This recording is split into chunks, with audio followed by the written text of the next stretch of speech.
2022. Devocional Buscando Intimidade com Deus.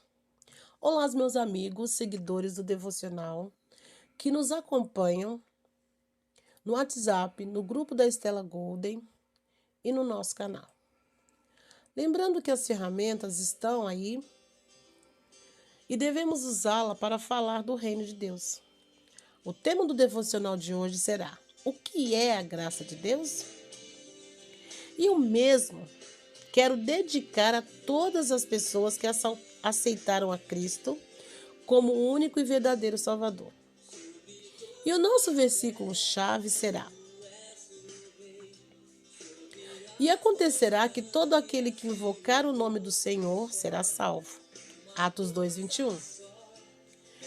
Sendo justificados gratuitamente pela sua graça, pela redenção que há em Cristo Jesus. Romanos 3:24. Vamos pela introdução. O que é a graça de Deus? Graça é um favor ou benevolência que não merecemos. E neste caso, a teologia nos apresenta uma definição clássica. Graça é um favor imerecido. Ou seja, isso quer dizer que a graça de Deus é algo que recebemos de Deus sem termos o direito de receber. Amém?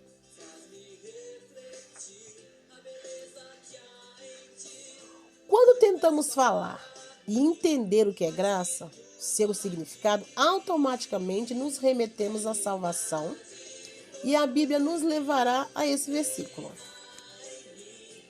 Porque pela graça sois salvos por meio da fé, e isto não vem de vós, é dom de Deus. Efésios 2:8. E mais, disse-lhe Jesus: hoje veio a salvação a esta casa, pois também este é filho de Abraão. Porque o Filho do Homem veio buscar e salvar o que havia se perdido. Lucas 19:9-10. Compreendemos que a salvação e a graça elas devem andar juntas. Ou seja, nós queremos salvação, mas para obtê-la devemos merecê-la. E alcançar a salvação pela tal da graça, sendo que ela nos é dada mediante a fé de cada um. Forte, né?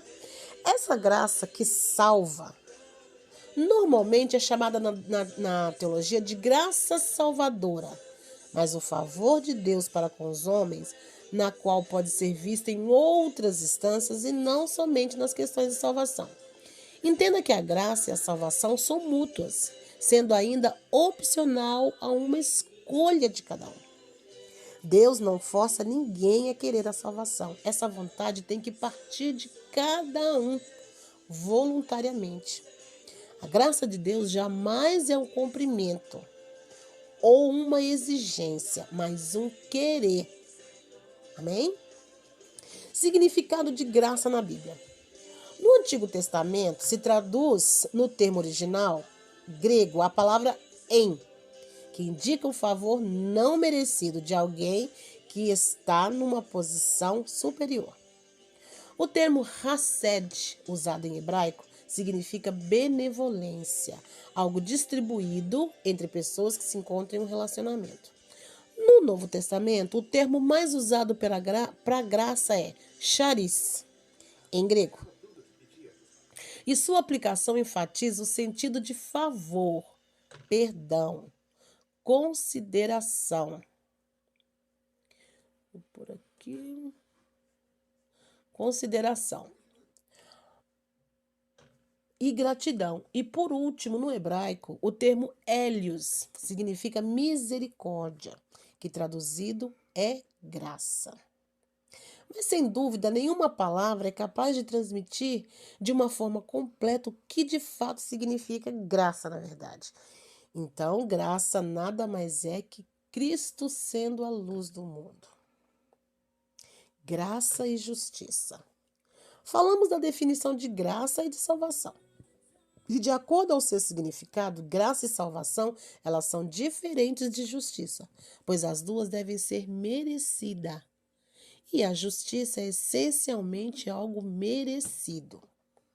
A justiça fala de uma retribuição de acordo a um ato de mérito.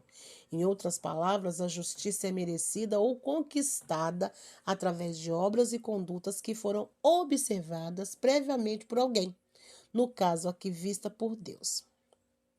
A graça é algo ofertado, alguém que não merece receber nada, enquanto que a justiça é devida. Isso quer dizer que a graça não é uma retribuição justa por algo realizado, mas é um presente. É um favor não conquistado com base em méritos prévios.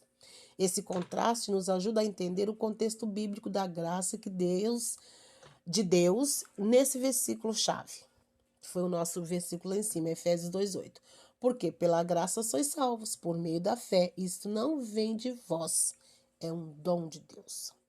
E muita gente questiona a existência do sofrimento da humanidade em geral, ou até o fato de nem todas as pessoas vão ser salvas na volta de Cristo. E infelizmente as pessoas são levadas a se inclinarem, duvidar do caráter de Deus, sendo que o erro das pessoas está justamente em não compreender o que é graça.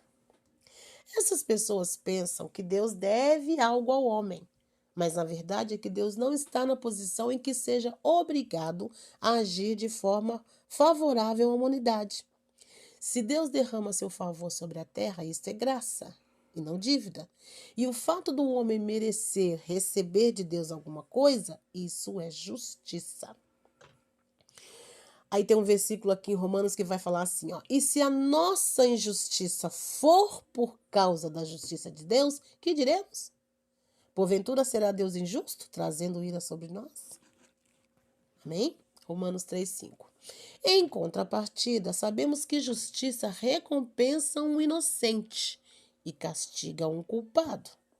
Fato é que a Bíblia, no livro de Romanos, nos leva a entender que não existe um único homem justo na terra, pois todos pecaram e estão destituídos da glória de Deus. Lá em Romanos fala assim, ó: todos se extraviaram e juntamente se fizeram inúteis, não há quem faça o bem, não há um só. Romanos 3:12.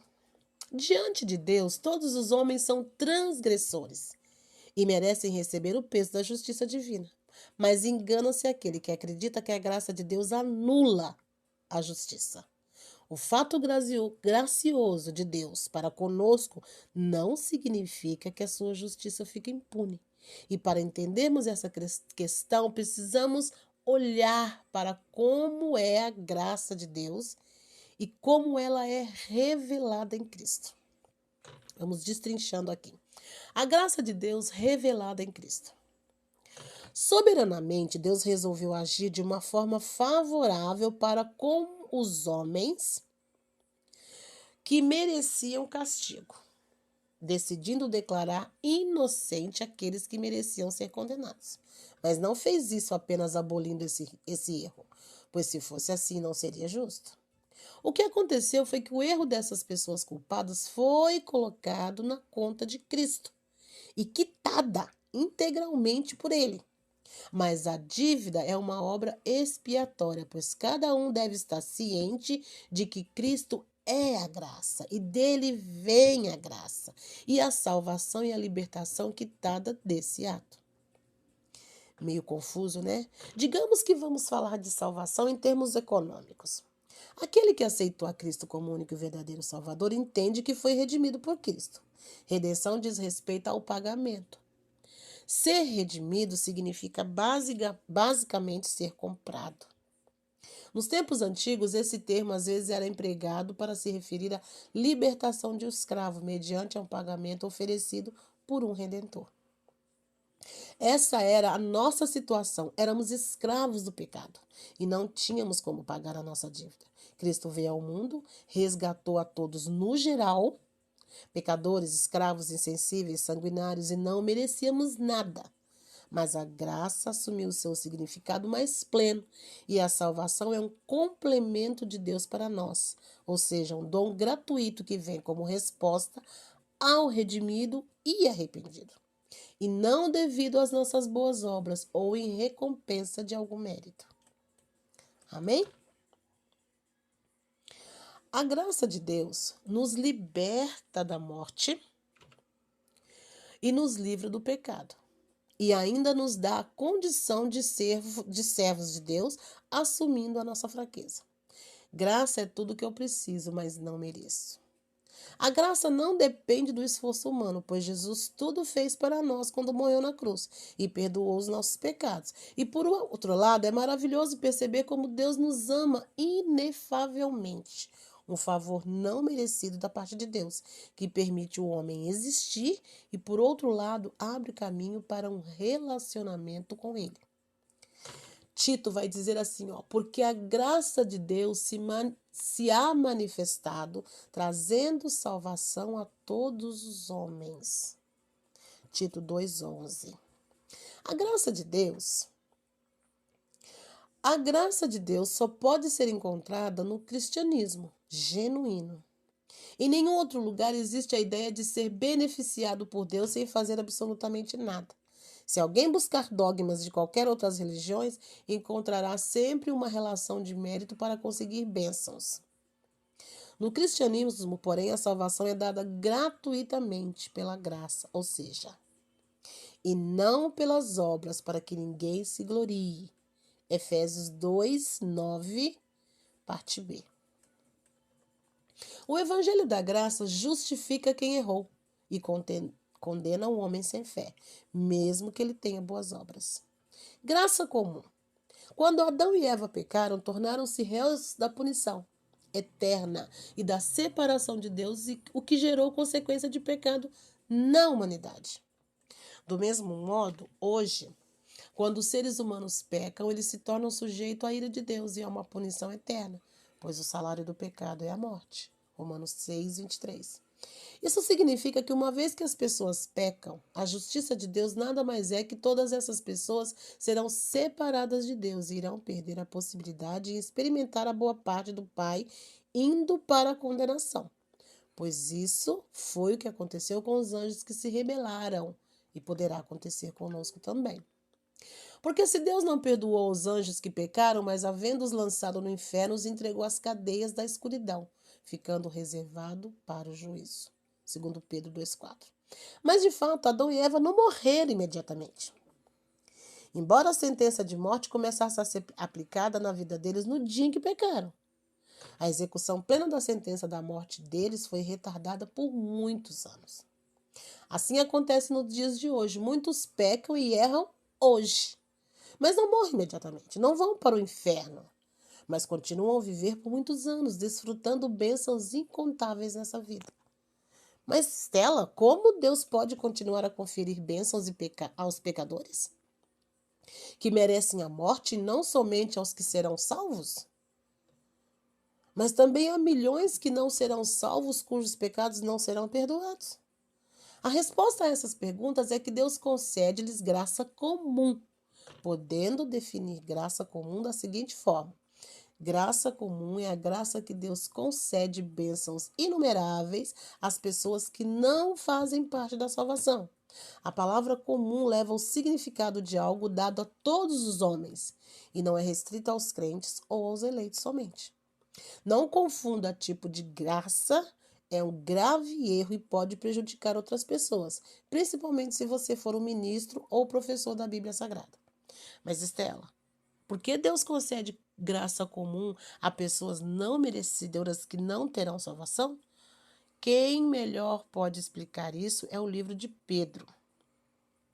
Para redimir os que serão salvos, Pedro diz que o dia do juízo e da execução final de punição está sendo retardado, porque ainda há pessoas que serão salvas. Olha só. O Senhor não retarda suas promessas, ainda que alguns a têm por tardia, mas é longânimo para conosco, não querendo que alguns se percam, senão que todos venham a se arrepender. Mas o dia do Senhor virá como ladrão, de noite, na qual os céus passarão com grande estrondo, e os elementos ardendo se desfarão, e a terra e as obras que nela há se queimarão. Segundo Pedro 3, 9 e 10. Amém? E Jesus, Deus, ele permitiu que os seres humanos pecaminosos vivessem algum tempo de modo errado, para terem a oportunidade de arrependimento. Olha como é que Deus é maravilhoso. E também para que pudessem gerar filhos, capacitando gerações subsequentes a viver e ouvir o Evangelho e se arrepender. A bondade e a misericórdia de Deus não são vistas somente na salvação dos crentes, mas também nas bênçãos que Deus dá aos pecadores que não as merecem. Amai, pois, aos vossos inimigos e fazei bem, e emprestai sem nada esperardes, e será grande o vosso galardão. E sereis filhos do Altíssimo, porque ele é benigno até para com os ingratos e maus. Lucas 6,35.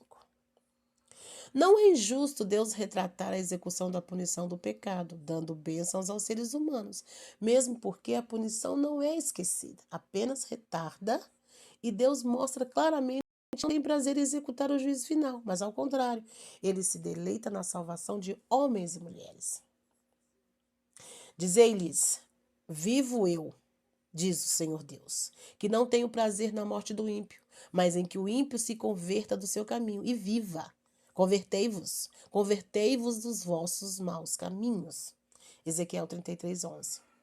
Demonstrar a justiça de Deus, pois quando ele convida o pecador a vir até ele e se recusar. Paulo adverte que quem persiste na incredulidade está simplesmente acumulando a ira para si mesmo.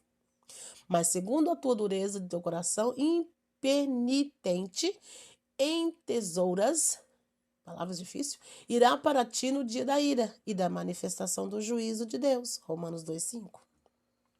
O Senhor nos ama igual, profunda e extraordinariamente por causa de Cristo. O mais fraco dos discípulos é tão agradável a Deus como aquele que é o mais espiritual. E abrindo Pedro a boca, disse: reconheço por verdade que Deus não faz acepção de pessoas, mas aquele que lhe é agradável, aquele que em qualquer nação o teme e o faz o que é justo. Atos 10, 34 e 35. Pelo contrário, Jesus insiste dizendo que a graça de Deus vem para todos, junto com a salvação para todos os homens. E ele nos instrui a renunciar às paixões pecaminosas e a esperar. Porque a graça salvadora de Deus se é manifestado a todos os homens, ensinando-nos que, renunciando à impiedade e à concupiscência mundanas, vivamos neste presente século, sóbria e justa e piamente, aguardando a bem-aventurança, a esperança e o aparecimento da glória do grande Deus e o nosso Senhor Jesus Cristo, o qual se deu a si mesmo para nós. Por nós, redimir de todas a iniquidade, purificar para si um povo seu, especial, zeloso e de boas obras. Tito 2, 11, 12, 13 e 14, né? 2, do 11 ao 14. Em vez de pecar, o cidadão é convidado a crescer na graça. Estamos finalizando. Para concluir, como nós vimos que a humanidade, pela sua rebeldia, deveria, com base no rigor da lei de Deus, ser punida com o extermínio, isto é, deixar de existir. Deus, porém, nos perdoou graciosamente por nosso pecado indesculpável. Mesmo assim, muitos ainda preferem o caminho mais fácil. Essa noção deve permear todo o nosso relacionamento com o Criador. Paulo entendeu que a graça era tudo o que ele precisava. E disse-me: a graça basta-te. A minha graça te basta, porque o meu poder se aperfeiçoa na fraqueza. De boa vontade, pois me gloriarei nas minhas fraquezas, para que em mim habite o poder de Cristo. 2 Coríntios 2:9. Gente, que presente extraordinário. E olha, em gratidão a Deus por tão grande amor, use o dom da vida para servi-lo. Não pare por aqui, continue estudando mais sobre esse assunto, a graça de Deus, pois ao longo da sua jornada poderão surgir mais dúvidas, como aconteceu comigo. Ainda sobre esse tema, pois esse tema é muito forte. Porque a graça salvadora de Deus se é manifestada a todos os homens. Tito 2:11. E para isso te recomendo a se aperfeiçoar no conhecimento bíblico, ler a Bíblia, fazer estudos para conhecer sempre mais sobre graça e salvação. Amém? Eu quero orar por você. Senhor, meu Deus e meu Pai, maravilhoso Deus. Eu te louvo e te agradeço, Senhor, por quanto, quando eu busquei fazer esse estudo, eu busquei ajuda, busquei o Espírito Santo, busquei me concentrar e me debrucei sobre os livros, sobre a Bíblia, para poder entender o que era graça maravilhosa, o que é a graça de Deus. Obrigado pela oportunidade de entender e poder dividir com as pessoas que eu amo, que são as pessoas que vão ouvir esse devocional. Eu louvo e agradeço a Deus por quanto o Senhor tem me dado a capacidade, tem me capacitado, tem me renovado a cada dia para fazer os devocionais, esses estudos maravilhosos que invadem o meu ser. E eu tenho certeza que também invade o ser das pessoas que leem e estudam esse devocional. Obrigado, Senhor. Obrigado por um dia ter perdoado os meus pecados e me trago para pertinho de você. E eu não quero nunca sair de perto de você. Não quero nunca pensar em ser o filho pródigo e pedir, pai, eu quero ir embora. Eu quero deixar, eu quero descobrir. Não, pai. Eu quero sempre estar coladinha com você. Te sentindo, te percebendo, te conhecendo. Mesmo que eu tiver que levar bronca, ficar no cantinho do castigo, que o Senhor me disser, bem, você está de castigo, mas eu quero estar ali, pertinho de você. É o que eu peço e agradeço. Eu sou Estela Golden e esse foi mais um momento. Eu esqueci de agradecer. Agradeço a Deus por tudo isso e não em meu nome, em nome do teu Filho amado Jesus Cristo, que é bendito para sempre. Amém. Eu sou Estela Golden e esse foi mais um devocional. E se você foi impactado, compartilhe com alguém, para que mais alguém seja impactado. E, para finalizar, para completar, vamos cantar um louvor magnífico que fala também da verdade, da graça. Amém?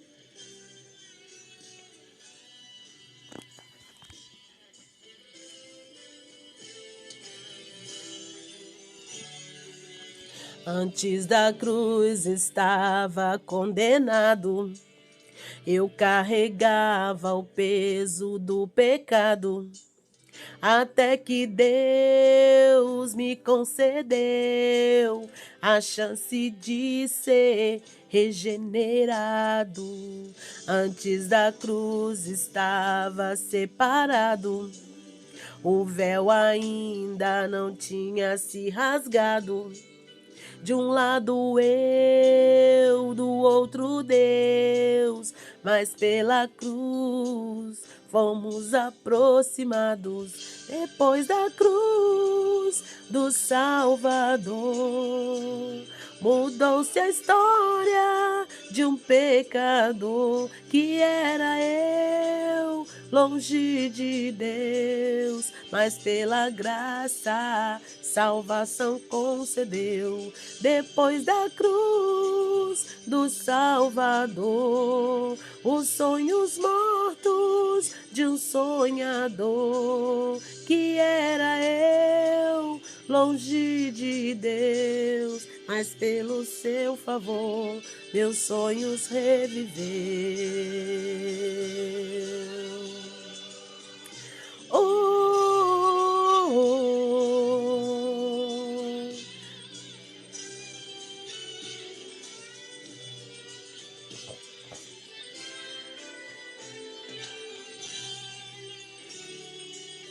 Antes da cruz estava condenado, eu carregava o peso do pecado, até que Deus me concedeu a chance de ser regenerado.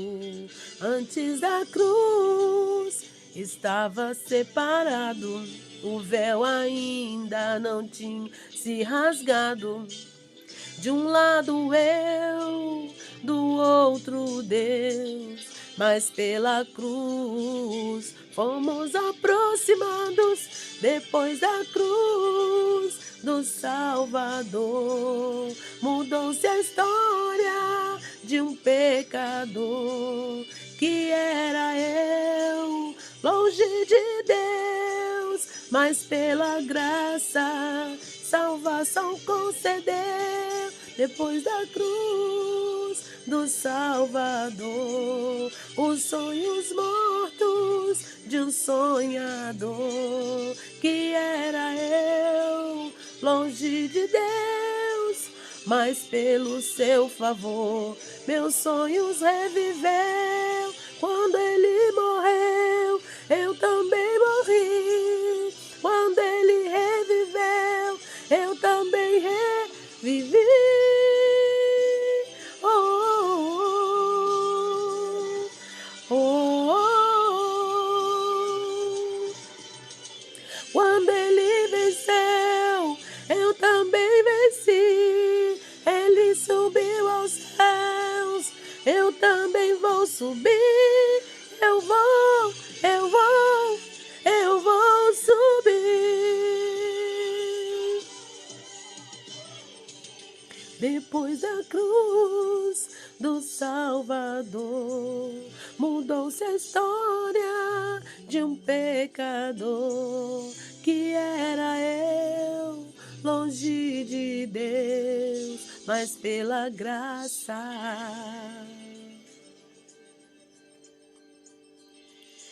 salvação concedeu.